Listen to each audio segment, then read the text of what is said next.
ناظرین، ایک بہت ہی اہم حدیث ہے جو میں آپ کے سامنے پیش کرنا چاہتا ہوں۔ دو آدمی اللہ کے نبی کریم حضرت محمد صلی اللہ علیہ وسلم کے پاس تشریف لائے۔ وَكَانَ إِسْلَامُهُمَا جَمِيعًا، اور وہ دونوں اکٹھے مسلمان ہوئے تھے، اور دونوں میں سے ایک جو تھا وہ اپنے ساتھی کے بالمقابل زیادہ عبادت گزار تھا، اللہ تعالیٰ کی زیادہ عبادت کرتا تھا۔ تو وہ شخص جو اللہ تعالیٰ کی زیادہ عبادت کرتا تھا، اس نے اللہ کے راستے میں جہاد کی اور اس کو شہادت کی موت نصیب ہوئی۔ اور اس کا وہ ساتھی جس کے ساتھ وہ مسلمان ہوا تھا، وہ 1 سال مزید زندہ رہا اور 1 سال کے بعد اس کی عام موت ہوئی۔ تو اس حدیث کے جو راوی ہے حضرت طلحہ رضی اللہ عنہ، وہ فرماتے ہیں کہ میں نے خواب میں دیکھا کہ میں ان دونوں کے ساتھ ہوں کہ جنت سے کوئی نکلنے والا نکلا، جنت سے جنت کا داروغہ نکلا، اور وہ پہلے اس شخص کو جنت میں جانے کی اجازت دی جس کی عام موت ہوئی تھی، جس کی موت 1 سال کے بعد ہوئی تھی۔ پھر وہ دوبارہ جنت سے آیا، پھر اس نے اجازت دی اس شخص کو جو اللہ کے راستے میں شہید ہوا تھا، جو پہلے شخص کا ساتھی تھا۔ پھر وہ دونوں، حضرت طلحہ رضی اللہ عنہ کہتے ہیں کہ پھر وہ دونوں میرے پاس آئے اور مجھ سے کہا کہ تم چلے جاؤ کیونکہ تمہارا ابھی وقت نہیں ہوا ہے۔ حضرت طلحہ رضی اللہ عنہ جب یہ خواب لوگوں کے سامنے، صحابہ کرام کے سامنے بیان کیے، فَعَجِبُوا ذَلِكَ، تو لوگوں کو اس پر بڑا تعجب ہوا، اور یہ بات اللہ کے نبی کریم حضرت محمد صلی اللہ علیہ وسلم تک پہنچی۔ تو اللہ کے نبی کریم حضرت محمد صلی اللہ علیہ وسلم نے فرمایا، مِنْ أَيِّ ذَلِكَ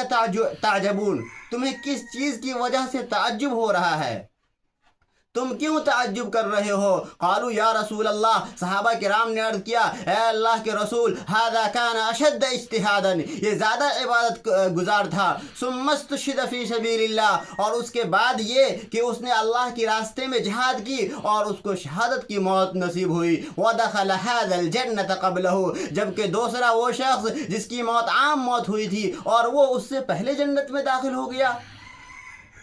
یہ کیسے ہوا؟ تو اللہ کے نبی کریم صلی اللہ علیہ وسلم نے فرمایا، الیس قد مکث ھذا بعدہ سنۃ، کا یہ دوسرا شخص جس کی عام موت ہوئی تھی وہ اس کے بعد مزید 1 سال تک زندہ نہیں رہا، وادرک رمضان فصامہ، اور اس 1 سال کے اندر اس نے رمضان کے روزے کو پایا، رمضان کو پایا اور روزہ رکھا، وصلی کذا وکذا سجدۃ فی السنہ، اور سال میں کتنے سارے سجدے کی، اللہ تعالیٰ کی عبادت کی، نماز پڑھی اور سجدہ کیا، فلما بینہما ابعد ما بین السماء والارض، اب ان دونوں کے فاصلے، ان دونوں کے درمیان جو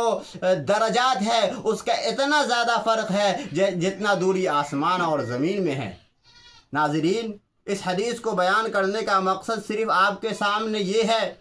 کہ یہ شخص جس کی موت عام موت ہوئی تھی، وہ اپنے ساتھی سے درجات کے اندر تفاوت اس لیے لے گیا، بڑھ اس لیے گیا، اس کی 2 وجہ اللہ کے نبی نے اس حدیث کے اندر ذکر کی۔ اس میں سے سب سے پہلی وجہ یہ ہے، اللہ کے نبی نے فرمایا، ادرک رمضان فصامہ، کہ اس نے رمضان کو پایا اور رمضان کا روزہ رکھا، اور دوسری وجہ اللہ کے نبی نے فرمایا کہ وہ پورے سال نماز پڑھا اور اللہ کے سامنے سجدہ کیا۔ تو دوستو، رمضان کا پا لینا، رمضان میں روزہ رکھنا، یہ جو ہے نا خوش قسمتی کی علامت ہے، لہذا رمضان کا مہینہ نزدیک آ رہا ہے، ہمیں اللہ تبارک و تعالیٰ سے دعا کرنی چاہیے، اللہم بلغنا رمضان، اے اللہ ہمیں رمضان کا مہینہ نصیب عطا فرما، اے اللہ ہمیں رمضان کا مہینہ نصیب عطا فرما، اور اگر ہم پاتے ہیں تو یقیناً ہم خوش قسمت ہیں، اور ہمیں پانے کا فائدہ اسی وقت ہوگا جب ہم اس مہینے کی قدر کر کے اپنے درجات کو بلند کر لیں، اور وہ کیسے ہوگا؟ وہ اسی وقت ہو سکتا ہے جب ہم اس مہینے کی قدردانی کریں، عبادت کریں، اللہ تعالیٰ کے سامنے اپنے گناہوں کی توبہ کریں۔ انہی چند باتوں پر اپنی بات مکمل کرتا ہوں۔ کوئی آپ کا سوال ہو 8651782159 پر آپ واٹس اپ کیجئے، انشاءاللہ قرآن و حدیث کی روشنی میں شفیع اللہ قاسمی آپ کو جواب دوں گا۔ وما علینا الا البلاغ۔